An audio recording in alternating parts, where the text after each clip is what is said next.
IQ का yes compose your dream. Hello दोस्तों, quick cash में आपका स्वागत है। हमारे चैनल द्वारा लगातार एनसीईआरटी क्लास प्रोवाइड कराई जा रही है। यह भारतीय अर्थव्यवस्था के विकास क्लास 11 एनसीईआरटी इकोनॉमिक्स का पहला चैप्टर है। स्वतंत्रता की पूर्व संध्या पर भारतीय अर्थव्यवस्था कैसी थी। मतलब यह हुआ, जब हमारा देश आज़ाद हुआ उस समय देश की अर्थव्यवस्था कैसी थी। जब तक हम इसको नहीं समझेंगे तब तक इकोनॉमिक्स के हम अन्य चैप्टर को नहीं समझ पाएंगे, क्योंकि सब एक दूसरे से जुड़े होते हैं। तो इस वीडियो को अंत तक देखिएगा। कहीं कोई डाउट होता है कमेंट पे पूछेगा, और चैनल को सब्सक्राइब कर लीजिएगा, बेल आइकन को जरूर प्रेस कर लीजिएगा, जिससे इस तरह क्लास आपको लगातार मिलती रहे। ये चैप्टर बहुत ही महत्वपूर्ण है, ये बुक बहुत महत्वपूर्ण है, और हमारे चैनल द्वारा लगातार आपको सारे एनसीईआरटी प्रोवाइड कराई जा रही है। तो आप लोग चैनल को जरूर सब्सक्राइब कर लीजिएगा, और सब प्ले लिस्ट में सारी जो है आपको वहाँ पे मिल जाएंगे। आप जाके वहाँ से जो है सारी क्लास करके और अपने बेसिक को बहुत मजबूत करें। हम लोग शुरू करते हैं सीधे लेसन की ओर। ये क्लास 11 इकोनॉमिक्स एनसीईआरटी का पहला चैप्टर है, स्वतंत्रता की पूर्व संध्या पर भारतीय अर्थव्यवस्था। मतलब ये हुआ कि जब हमारा देश आज़ाद हुआ था तो हमारी अर्थव्यवस्था कैसी थी, हमें इसके बारे में जानना है। और जब तक हम बेसिक नहीं जानेंगे तब तक हम अर्थव्यवस्था के बारे में और अच्छे से आगे नहीं जान पाएंगे। तो ये जब देश हमारा आज़ाद हुआ था तो हमारी अर्थव्यवस्था कैसी थी, उसी के बारे में यहाँ पर डिटेल में बताया गया है। क्या क्या कमियाँ थीं, क्या चैलेंज थे, और क्या वहाँ पर कमियों को दूर करने के उपाय किए गए। इसमें हमें क्या पढ़ना है, तो स्वतंत्रता प्राप्ति के समय वर्ष 1947 में भारतीय अर्थव्यवस्था की दशा के बारे में जानेंगे, और भारतीय अर्थव्यवस्था को जो है अल्प विकास तथा जो है गत्या अवरोध की स्थिति में पहुंचा देने वाले कारकों के से हम क्या होंगे, परिचित होंगे, उनके बारे में हम जानेंगे। और यहाँ से क्वेश्चन मेंस में पूछे जाते हैं, तो इसको हमें बहुत अच्छे से समझने की जरूरत है। हम लोग आगे बढ़ते हैं। लिखा है, सबसे पहले हम परिचय की बात करेंगे। भारत का आर्थिक विकास जो विषय की इस पुस्तक, तो भारत का आर्थिक विकास इस पुस्तक का नाम है, का मूल उद्देश्य आपको भारतीय अर्थव्यवस्था की मूलभूत विशेषताओं की जानकारी देना और स्वतंत्रता प्राप्ति के बाद से हुए विकास से अवगत कराना है। तो इस पुस्तक में जो है हमें इसी के बारे में यहाँ पर जानना है। लिखा है आगे, यद्यपि देश की वर्तमान अवस्था तथा भविष्य की संभावनाओं की चर्चा करते समय उसके आर्थिक अतीत पर ध्यान देना भी उतना ही महत्वपूर्ण होगा। इसलिए हम अपनी चर्चा का आरंभ स्वतंत्रता से पूर्व देश की अर्थव्यवस्था की स्थिति से कर रहे हैं। इसलिए हम अपनी चर्चा का आरंभ स्वतंत्रता से पूर्व देश की अर्थव्यवस्था की स्थिति से कर रहे हैं, और इसी क्रम में हम उन सब बातों की भी स्पष्ट पहचान करेंगे जिन्होंने स्वतंत्र भारत के विकास की रणनीतियों का निर्धारण करने में महत्वपूर्ण भूमिका या योगदान दिया है। तो जब हमारा देश स्वतंत्र हुआ था उस समय देश की स्थिति कैसी थी, अर्थव्यवस्था की स्थिति कैसी थी, इसी के बारे में हमें यहाँ पर डिटेल में जानना है। आगे लिखा है, भारतीय अर्थव्यवस्था की वर्तमान संरचना कोई आज की नहीं है। तो आज जो वर्तमान में भारतीय अर्थव्यवस्था की संरचना है वो आज की नहीं है, वो हमारे देश की स्वतंत्रता के समय की है। इसके मूल सूत्र तो इतिहास में बहुत गहरे हैं, विशेष रूप से उस अवधि में जब भारत 15 अगस्त 1947 को स्वतंत्रता प्राप्ति के पूर्व 200 वर्षों तक ब्रिटिश शासन के अधीन था। भारत में ब्रिटिश औपनिवेशिक शासन का मुख्य उद्देश्य इंग्लैंड में तेजी से विकसित हो रहे औद्योगिक आधार के लिए भारतीय अर्थव्यवस्था को केवल एक कच्चा माल जो है के रूप में क्या किया, सीमित रखा गया। याद रखना, जब इंग्लैंड में औद्योगिक क्रांति आई तो इंग्लैंड में औद्योगिक क्रांति के लिए कच्चा माल कहाँ से जाता था, भारत से जाता था। तो भारत की अर्थव्यवस्था गर्त में गई और इंग्लैंड की अर्थव्यवस्था आगे बढ़ती गई। उस शासन की अधीनता के शोषक स्वप्न को समझे बिना स्वतंत्रता के बाद के पिछले 7 दशकों में भारत में हुए विकास का सही मूल्यांकन कर पाना संभव नहीं है। तो जब तक हम पिछली जो है चीज़ों को नहीं जानेंगे तब तक हम जो है आगे की व्यवस्थाओं को हम नहीं बता पाएंगे, ना समझ पाएंगे। तो लिखा है, उपनिवेशिक शासन के अंतर्गत निम्न स्तरीय आर्थिक विकास हुआ।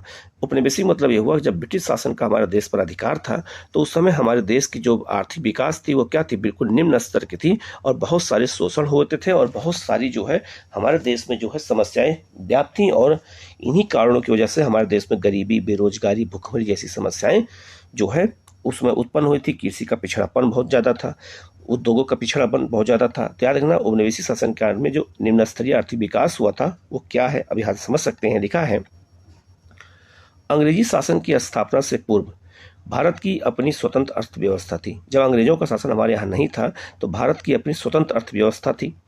यद्यपि जन सामान्य की आजीविका और सरकार की आय का मुख्य स्रोत कृषि ही था। तो उस समय की जो सरकारें होती थी, जो राजा होते थे, उनका और जो है जनता का जो है मुख्य आजीविका क्या था? कृषि था। फिर भी देश की अर्थव्यवस्था में विभिन्न प्रकार की विनिर्माण गतिविधियां हो रही थी। सूती, रेशमी वस्त्र, धातु आधारित तथा बहुमूल्य मणि रत्न आज से जुड़ी शिल्प कलाओं के उत्कृष्ट केंद्र के रूप में भारत विश्व भर में सुविख्यात हो चुका था। तो ये सब चीज़ें हमारे देश में पहले से होती थी और ये सबकी डिमांड हमारे देश से पूरी दुनिया में होती रहती थी और यहाँ से वस्तुएं जाती थी।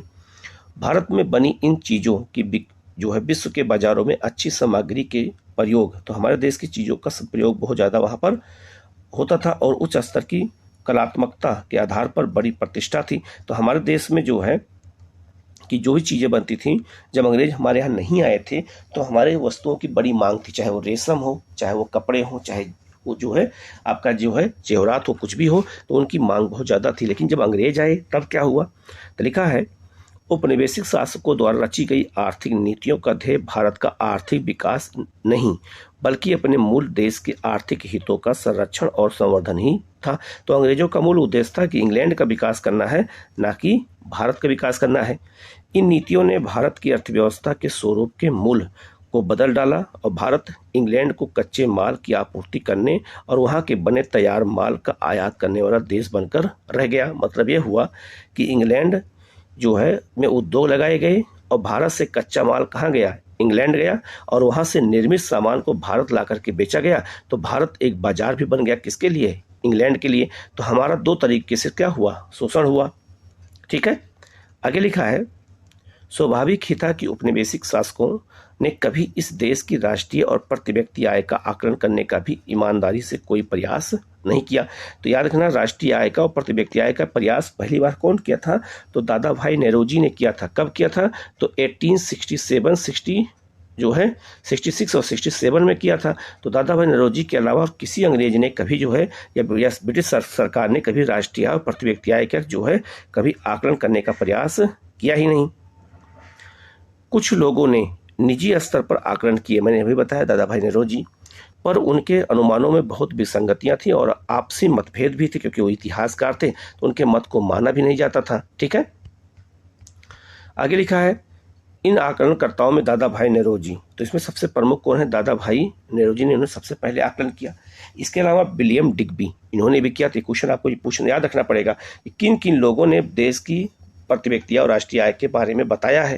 तो एक दादा भाई नेहरूजी को आपको याद रखना है, एक विलियम जो है डिग्बी को, एक जो है फिडले सिराज को और डॉक्टर BKRB राव और RC देसाई प्रमुख थे, जिन्होंने याद रखना इन सब लोगों ने मिलकर के राष्ट्रीय आय और प्रति व्यक्ति आय का आकलन अपने निजी स्तर पे निकाला है, जिनमें बहुत सारी विसंगतियां थी क्योंकि बहुत सारा सर्वेक्षण में इन लोगों ने उतना ध्यान नहीं दिया।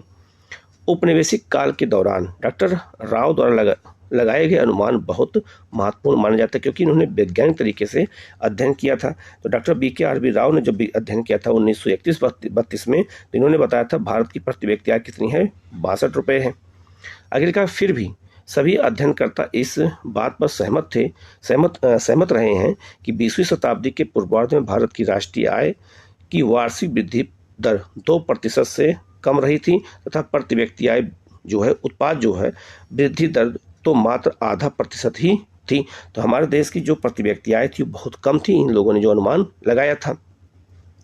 या कुछ जानकारियां पहले दी गई हैं, उसको हम देख लेते हैं। लिखा है, बंगाल का सूती जो है उद्योग, तो बंगाल में सूती उद्योग कम होता है लेकिन बंगाल में सूती उद्योग था।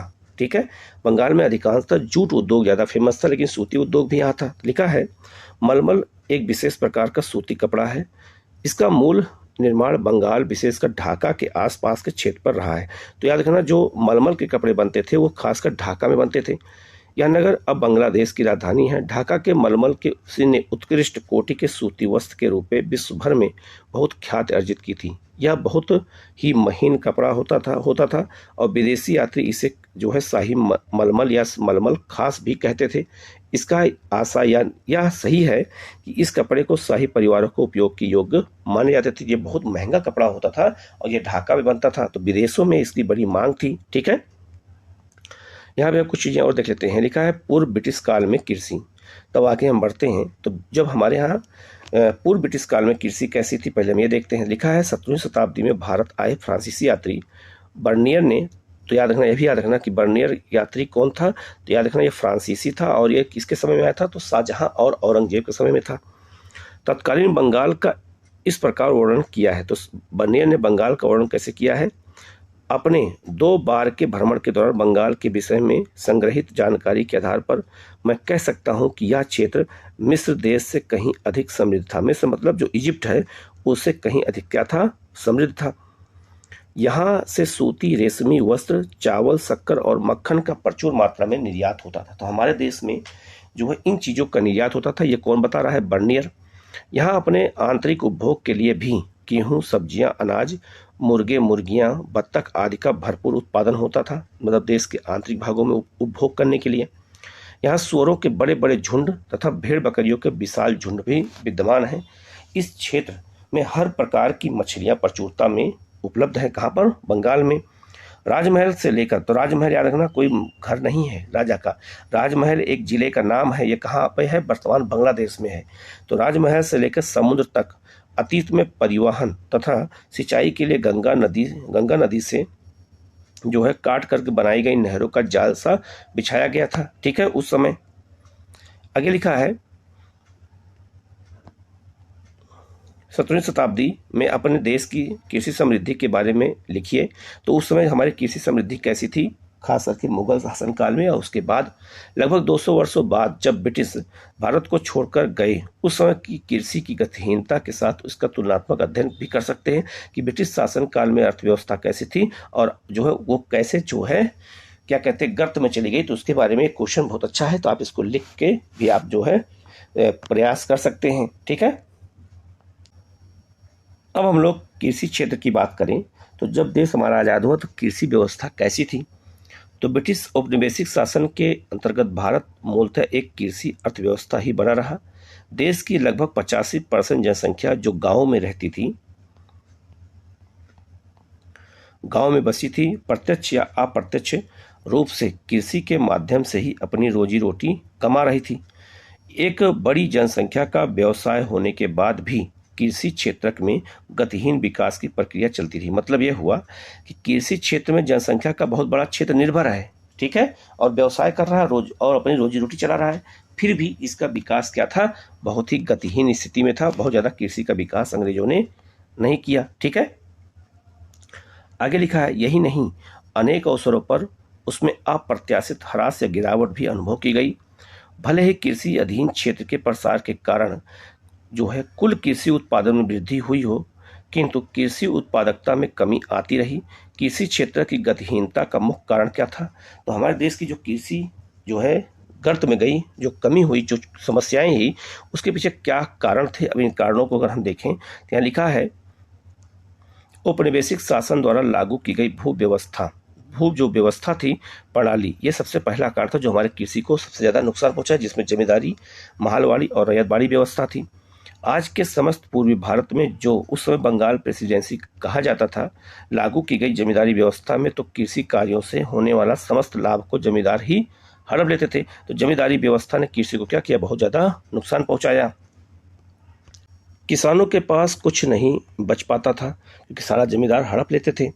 यही नहीं, अधिकांश जमींदार तथा सभी औपनिवेशिक शासकों ने कृषि क्षेत्र की दशा को सुधारने के लिए कुछ नहीं किया। तो हमारे देश की कृषि क्या हो गई? पिछड़ती चली गई। जमींदारों की रुचि तो किसानों की आर्थिक दुर्दशा की अनदेखी कर उनसे अधिक से अधिक लगान संग्रह करने तक सीमित रहती थी। तो जमींदार का मुख्य काम क्या था? किसानों का शोषण करना और अधिक से अधिक मात्रा में भू राजस्व को क्या करना? इकट्ठा करना। इसी कारण कृषक वर्ग को नितांत दुर्दशा और जो है सामाजिक तनावों को झेलने को बाध्य होना पड़ा। राजस्व व्यवस्था की शर्तों का भी जमींदारों के इस व्यवहार के विकास में बहुत बड़ा योगदान रहा। राजस्व की निश्चित राशि सरकार के कोष में जमा कराने की तिथियां पूर्व निर्धारित थीं। उनके अनुसार रकम नहीं करा पाने वाले जमींदारों से जो है उनके अधिकार छीन लिए जाते थे। ठीक है, तो ये सब व्यवस्था जमींदारी व्यवस्था में लागू थी। इससे किसानों का शोषण बहुत ज़्यादा हुआ। साथ ही प्रौद्योगिकी मतलब तकनीक के निम्न स्तर, तो किसान जो कृषि व्यवस्था थी उसमें तकनीक का निम्न स्तर था और खेती जो है हल बैल से होती थी। सिंचाई सुविधाओं का अभाव होता था, कोई ना तो नहर बनती थी ना तो बड़े बड़े डैम बने उस समय, और उर्वरकों का नगण्य प्रयोग भी उर्वरकों का प्रयोग भी ज़्यादा नहीं होता था, जिससे कृषि उत्पादकता के स्तर को बहुत निम्न रखने के लिए उत्तरदायी कारण था।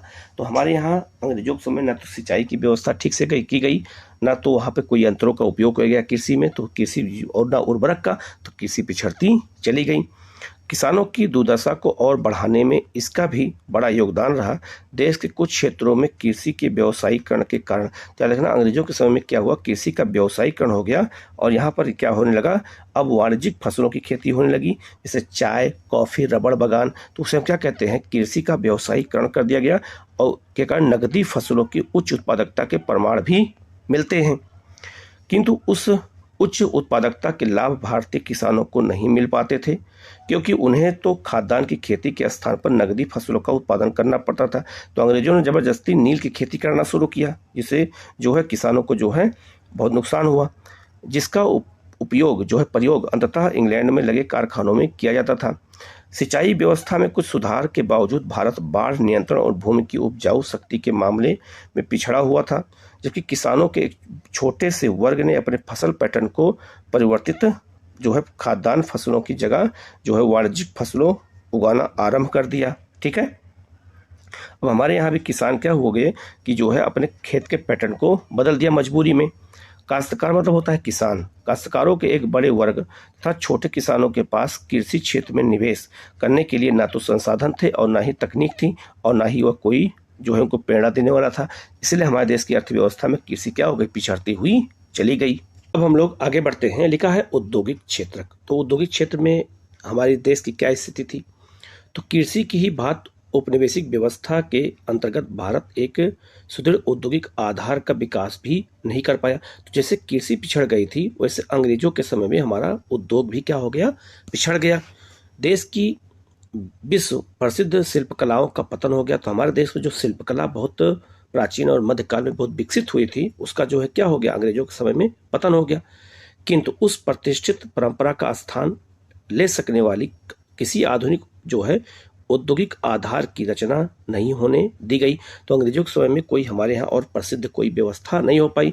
भारत के इस विउद्योगीकरण का मतलब होता है उद्योगों का विनाश होना, या उद्योगों का पतन को कहते हैं विउद्योगीकरण कहते हैं। उद्योगीकरण का उल्टा कहते हैं। ठीक है, विउद्योगीकरण के पीछे विदेशी शासकों का दोहरा उद्देश्य था। एक तो वह भारत को इंग्लैंड में विकसित हो रहे आधुनिक उद्योगों के लिए कच्चे माल का निर्यातक बनाना चाहते थे। तो याद रखना, जो अंग्रेज शासक होते थे वो क्या कहते थे, इंग्लैंड में औद्योगिक जब क्रांति चल रही थी तो इंग्लैंड में आधुनिक उद्योग स्थापित हो रहे थे और भारत से कच्चा माल वहाँ जा रहा था, और दूसरे वह उन उद्योगों के उत्पादन के लिए भारत को ही एक विशाल बाजार भी बनाना चाहते थे।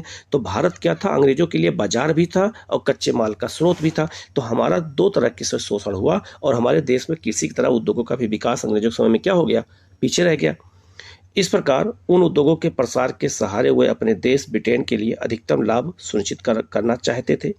ऐसे आर्थिक परिदृश्य में भारतीय शिल्पकलाओं के पतन से जहां एक और भारी स्तर पर बेरोजगारी पैदा हुई, तो हमारे यहाँ क्या हुई, जब हमारे यहाँ उद्योगों का पतन हो गया तो हमारे यहाँ बहुत ज़्यादा बेरोजगारी हुई, बहुत ज़्यादा जो है गरीबी हुई, भुखमरी फैल गई।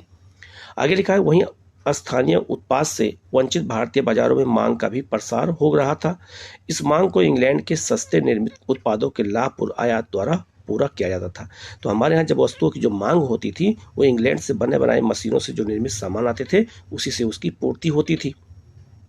यद्यपि 19वीं शताब्दी के उत्तरार्ध में भारत में कुछ आधुनिक उद्योगों की स्थापना होने लगी थी, किंतु उनकी उन्नति बहुत धीमी रह गई। तो कुछ उद्योगों का विकास हुआ लेकिन बहुत ज़्यादा उनका विकास व्यापक स्तर पर नहीं हो पाया।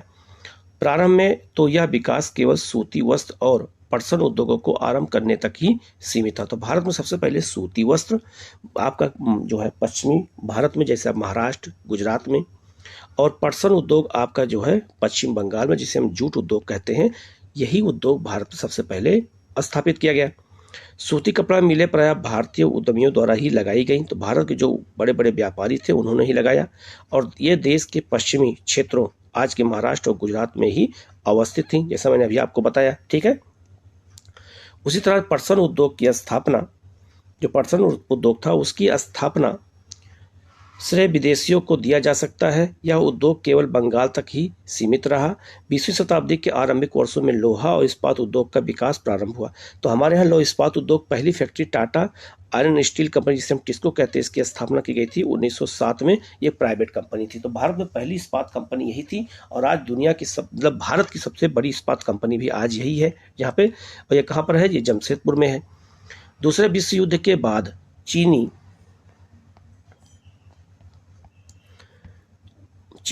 सीमेंट, कागज आदि के कुछ कारखाने भी स्थापित हुए, किंतु भारत में भावी औद्योगिकरण को प्रोत्साहित करने हेतु पूंजीगत उद्योगों का प्राय अभाव ही बना रहा। तो हमारे यहाँ पूंजी की तो कमी थी। तो हमारे यहाँ पूंजी आधारित जो उद्योग थे वो क्या थे? बहुत ज़्यादा मतलब नहीं आगे बढ़ पाए। पूंजीगत उद्योग वे उद्योग होते हैं जो तत्कालिक उपभोग में काम आने वाली वस्तुओं के उत्पादन के लिए मशीनों और कलपुर्जों का निर्माण करते हैं। तो याद रखना, पूंजीगत उद्योग उसे कहते हैं जो मशीनों का निर्माण करते हैं और कलपुर्जों का निर्माण करते हैं, उन्हें हम क्या कहते हैं? पूंजीगत उद्योग। और ये उद्योग हमारे यहाँ नहीं हो पाए। आगे लिखा है यंत्र तत्व कुछ मतलब कहीं कहीं कुछ कारखानों की स्थापना से देश की जो है पारंपरिक शिल्पकला आधारित जो है निर्माणशालाओं के पतन की भरपाई नहीं हो पाई। यही नहीं, नव औद्योगिक क्षेत्र की समृद्धि दर बहुत ही कम थी। तो जो हमारे यहाँ कुछ उद्योग स्थापित भी हुए वो बहुत कम थे। आगे बढ़ते हैं। लिखा है और सकल घरेलू जो है उत्पाद, जिसे हम कहते हैं क्या कहते हैं आपका जीडीपी कहते हैं, या सकल वर्धित मूल्य में इसका योगदान भी बहुत कम रहा। तो हमारे के जो देश की जीडीपी थी उसमें योगदान औद्योगिक क्षेत्रों का बहुत ज़्यादा नहीं रहा। इस नए उत्पादन क्षेत्र की एक अन्य महत्वपूर्ण कमी यह थी कि इसमें सार्वजनिक क्षेत्र का कार्य क्षेत्र भी बहुत कम रहा। वास्तव में ये क्षेत्र प्रायः रेलवे, विद्युत उत्पादन, संचार, बंदरगाहों और कुछ विभागीय उपक्रमों तक ही क्या थे? सीमित थे। तो यही कुछ उद्योग थे जो भारत में काम कर रहे थे। बाकी हमारे यहाँ बहुत ज़्यादा उद्योगों का विकास देश की आज़ादी के समय नहीं था। अब आते हैं विदेशी व्यापार। तो हमारे देश का विदेशी व्यापार कैसे था? तो प्राचीन काल से हम शुरू करते हैं। लिखा है प्राचीन समय से ही भारत एक महत्वपूर्ण व्यापारिक देश रहा है, किंतु औपनिवेशिक सरकार कहीं भी आ जाएगा तो कंफ्यूज मत होना, इसका मतलब होता है ब्रिटिश सरकार। तो औपनिवेशिक सरकार द्वारा अपनाई गई वस्तु उत्पादन, व्यापार और सीमा शुल्क की जो है प्रतिबद्धकारी नीतियों का भारत की विदेशी व्यापार की संरचना, स्वरूप और आकार पर बहुत प्रतिकूल प्रभाव पड़ा। ठीक है।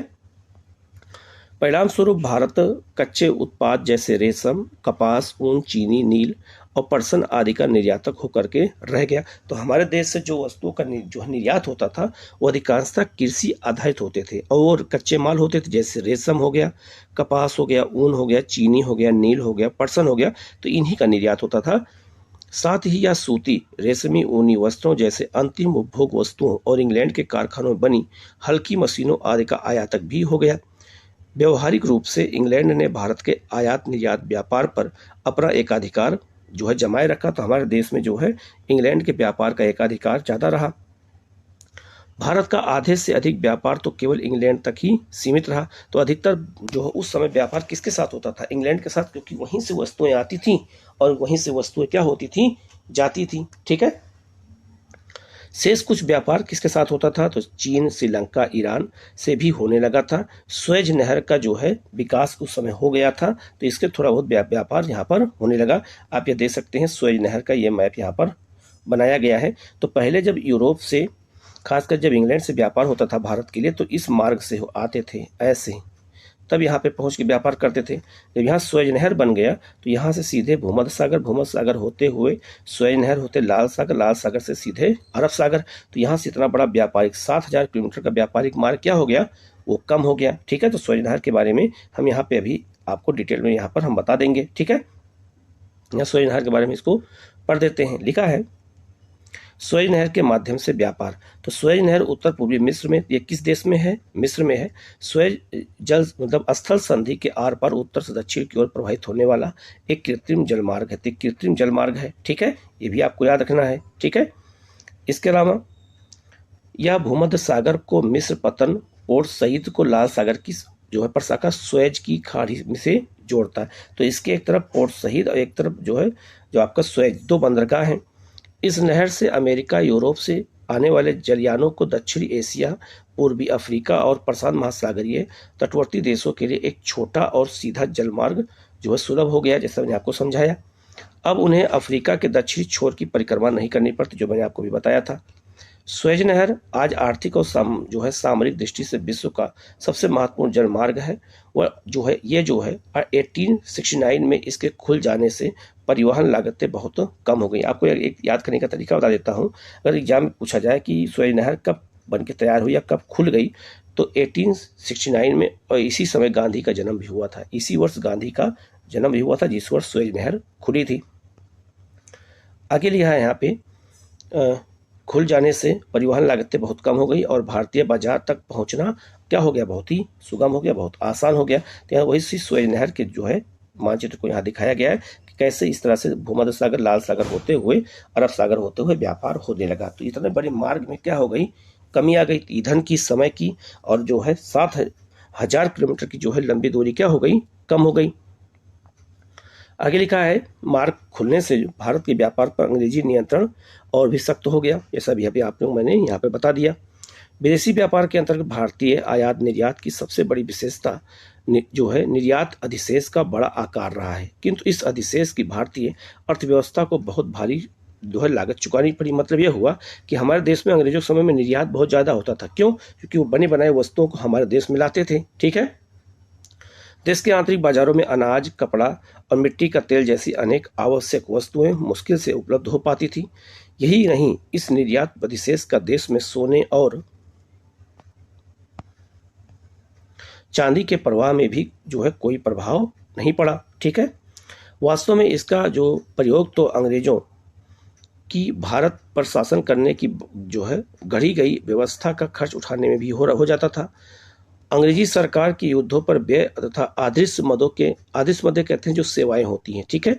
और दृश्य मदे कहते हैं वस्तुओं को जो दिखती हैं, पर व्यय के द्वारा भारत की संपदा का दोहन हुआ। तो भारत से जो है याद रखना, जैसे इसमें ये बताया गया कि भारत से कच्चा माल जाता था और बना बनाया सामान भारत आता था, तो भारत का हर तरह से दोहन हुआ। कच्चा माल गया तो उसका भी दोहन हुआ, और यहाँ जब माल आया बिकने के लिए तो हमारे देशों का जो उद्योग था वो तो नष्ट हो गया, और हमारे देश से पैसा जो मिलता था वो भी कहाँ जाता था, इंग्लैंड जाता था। तो दोहरा लाभ किसको हुआ, अंग्रेजों को हुआ। ठीक है। अब हम बात कर लेते हैं जनसांख्यिकीय परिस्थितियाँ क्या थी, हमारे देश की जनसंख्या का मामले में क्या स्थिति थी। ब्रिटिश भारत की जनसंख्या के विस्तृत ब्यौरे के सबसे पहले 1881 की जनगणना के तहत, तो 1881 में लॉर्ड रिपन के समय में जनगणना पूर्ण रूप से कराई गई थी, जबकि 1872 में लॉर्ड मेयो के समय में जनगणना पहली बार कराई गई थी, लेकिन वो पूर्ण जनगणना नहीं थी। ठीक है। तो लॉर्ड जो है रिपन के समय में पहली जनगणना कराई गई थी।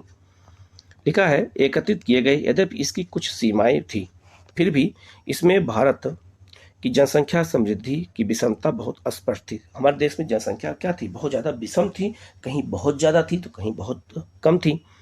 बाद में प्रत्येक 10 वर्ष बाद जनगणना होती रही, और 1921 के पूर्व का भारत जनसांख्यिकीय संक्रमण के प्रथम सोपान में था। द्वितीय सोपान का आरंभ 1921 के बाद माना जाता है। मतलब इस समय तक जनसंख्या स्थिर थी, अचानक यहाँ जनसंख्या बढ़ने लगी तेजी से, तो इसलिए इसको हम जो है जनसंख्या का विभाजक वर्ष कहते हैं। तो यहाँ जनसंख्या निगेटिव थी, लेकिन जैसे ही 1921 के बाद जनसंख्या बढ़ी तो जो है जनसंख्या प्लस में हो गई। आगे लिखा है, किंतु उस समय तक न तो भारत की जनसंख्या बहुत विशाल थी और न ही उसकी समृद्धि दर बहुत अधिक थी। सामाजिक विकास के विभिन्न सूचक भी बहुत उत्साहवर्धक नहीं थे। कुल मिलाकर साक्षरता दर तो 16% से भी कम थी। तो उस समय 16% जो है लोग पढ़े लिखे थे। इसमें महिला साक्षरता दर क्या थी, बिल्कुल बहुत कम थी, और ये केवल 7% आकी गई। तो महिलाओं का जो साक्षरता दर था वो बहुत कम रहा। जन स्वास्थ्य सेवाएं तो अधिकांश को सुलभ ही नहीं हो पाती थी। जो आम जनता थी उसको स्वास्थ्य सुविधाएं मिलती ही नहीं थी। जहाँ ये सुविधाएं उपलब्ध थी वहाँ नितांत ही अपर्याप्तता व्याप्त थी। ठीक है। परिणाम स्वरूप जल और वायु के सहारे फैलने वाले संक्रमण, तो बहुत सारी बीमारियां जल और वायु से फैलती थी। रोगों का प्रकोप बहुत ज़्यादा होता था, उनसे व्यापक जन हानि होना एक आम बात थी। कोई आश्चर्य नहीं है कि उस समय सकल मृत्यु दर बहुत ऊंची थी। उसमें बहुत ज़्यादा लोग मरते थे क्योंकि स्वास्थ्य सुविधाओं का विकास नहीं हो पाया था। विशेष रूप से शिशु मृत्यु दर अधिक चौंकाने वाली थी। उसमें बच्चे बहुत ज़्यादा मर जाते थे क्योंकि टीकाकरण की व्यवस्था नहीं थी, कोई दवाई नहीं होती थी जैसा आज व्यवस्था है। आज भले ही हमारे देश में शिशु मृत्यु 33 प्रति हजार हो गई है, उस समय जो है यह 218 प्रति हजार थी। मतलब 1000 बच्चों में 218 बच्चे मर जाते थे और आज 33 बच्चे मरते हैं। जीवन प्रत्याशा स्तर भी आज के जो है 69 वर्ष की तुलना में केवल 32 वर्ष थी। मतलब लोग जीवन प्रत्याशा का मतलब ये होता है कि लोग बहुत कम जीते थे, तो आज जो है 69 है और उस समय 32 वर्ष थी। बहुत जल्दी लोग मर जाते थे क्योंकि स्वास्थ्य सुविधाओं का जो है विकास नहीं हो पाया था। विश्व स्तर आंकड़ों के अभाव में यह जो है कह पाना कठिन है कि उस समय गरीबी का जो है प्रसार कितना था। इसमें कोई संदेह नहीं है कि औपनिवेशिक शासन के दौरान भारत में अत्यधिक गरीबी व्याप्त थी। परिणामस्वरूप भारत की जनसंख्या की दशा और भी बदतर होती चली गई। ठीक है, आगे बढ़ते हैं। यहाँ लिखा है, आप देख सकते हैं, जनसंख्या में इतनी जनसंख्या ज़्यादा थी कि एक बहुत बड़ा क्षेत्र जो है झुग्गी झोपड़ियों में रहता है, उसको आवश्यक सुविधाएं भी मुहैया नहीं हो पाती हैं, आज भी और उस समय भी था। अब आते हैं हमें देश की व्यावसायिक संरचना कैसी थी।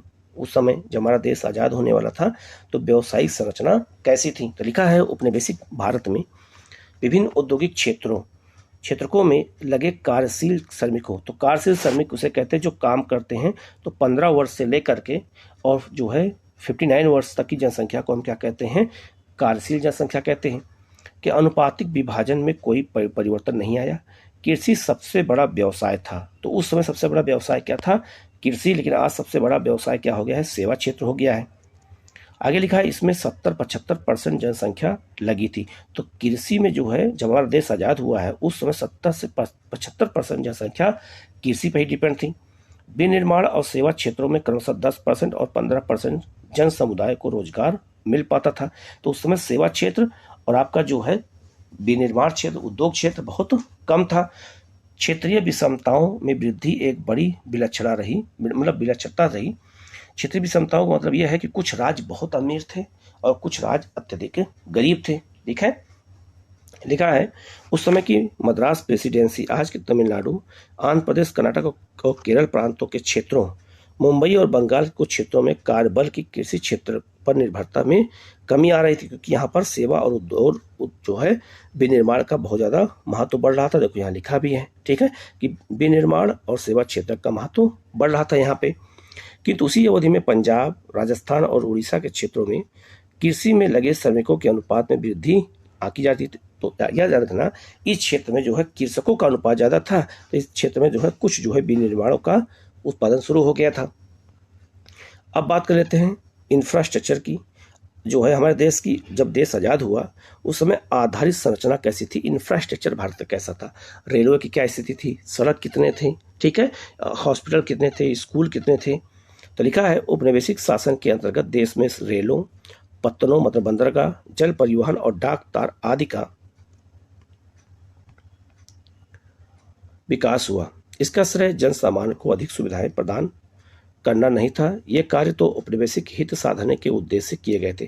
तो जितने काम किए गए थे ये अंग्रेजों ने अपने लिए किया था, ये आम जनता के लिए नहीं किया था। अंग्रेजी शासन से पहले बनी सड़कें आधुनिक यातायात साधनों के लिए उपयुक्त नहीं थीं। जो सड़कें उन्होंने बनाई उसका ध्येय भी देश के भीतर उनकी सेनाओं के आवागमन की सुविधा तथा देश के भीतरी भागों से कच्चे माल को निकटतम रेलवे स्टेशन या पत्तन तक पहुंचाने में सहायता जो है करता था। तो रेलवे क्यों बनाया गया था, अंग्रेजों ने रेलवे बनाने के पीछे या जो है सेना के पीछे क्या कारण था, तो जैसे मान लो देश हमारा था तो रेल का काम यह था कि आंतरिक क्षेत्रों से सामान को बंदरगाहों तक लाना और बंदरगाहों से सामान को देश के आंतरिक भागों तक पहुंचाना और सेना को एक स्थान से दूसरे स्थान पर तीव्र गति से पहुंचाने के लिए ही जो है रेलवे का विकास किया गया। इस प्रकार माल को इंग्लैंड या अन्य लाभकारी बाजारों तक पहुंचाना आसान हो जाता था रेलवे के कारण और बंदरगाहों के कारण। ग्रामीण क्षेत्रों तक माल पहुंचाने में सक्षम सभी मौसम में उपयोग होने वाले सड़क मार्गों का अभाव निरंतर बना ही रहा। तो हमारे देश में उसमें सड़कों का विकास बहुत ज़्यादा नहीं हो पाया। वर्षा काल में तो यह अभाव और भी भीषण हो जाता था। स्वाभाविक ही था कि प्राकृतिक आपदाओं और अकाल आदि की स्थिति में ग्रामीण क्षेत्रों में बसे देशवासियों का जीवन कठिनाइयों के कारण दुर्भर हो जाता था। अंग्रेजों ने 1850 में भारत में रेलवे का आरंभ किया, यही उसका सबसे महत्वपूर्ण योगदान माना जाता है। ठीक है, तो अंग्रेजों ने जो जिस रेलवे की नींव रखी थी, आज हम उसी रेलवे को और ज़्यादा हमने क्या किया, मजबूती प्रदान कर दी। रेलों ने भारत की अर्थव्यवस्था की संरचना को दो महत्वपूर्ण तरीकों से प्रभावित किया। एक तो इससे लोगों को क्षेत्रीय भू क्षेत्रीय और सांस्कृतिक व्यवधानों को कम कर आसानी से लंबी यात्राएं करने के अवसर प्राप्त हुए। एक तो यह रेलवे से क्या हुआ कि लंबी दूरी जो है अब लोग तय आसानी से और कम समय में करने लगे, और दूसरी भारतीय कृषि के व्यावसायीकरण को बढ़ावा मिला। तो याद रखना, जैसे रेलवे का विकास हुआ तो जहाँ कृषि पहले गेहूं चावल धान की होती थी या जो है दाल की होती थी, वहाँ व्यावसायिक फसलों का उत्पादन होने लगा, चाय का, कॉफी का, रबड़ का, ठीक है। और जो है रेलवे उसमें बड़ी योगदान देती थी सामान को एक स्थान दूसरे स्थान ले जाने में। किंतु इस व्यावसायिकरण का भारतीय ग्रामीण अर्थव्यवस्था की आत्मनिर्भरता के स्वरूप पर क्या पड़ा, विपरीत प्रभाव पड़ा, और हमारी कृषि व्यवस्था क्या हो गई, नष्ट हो गई। यहाँ मुंबई तथा थाने को जोड़ने वाला ये पहला रेल पुल था, 1854 में बनकर तैयार हुआ था।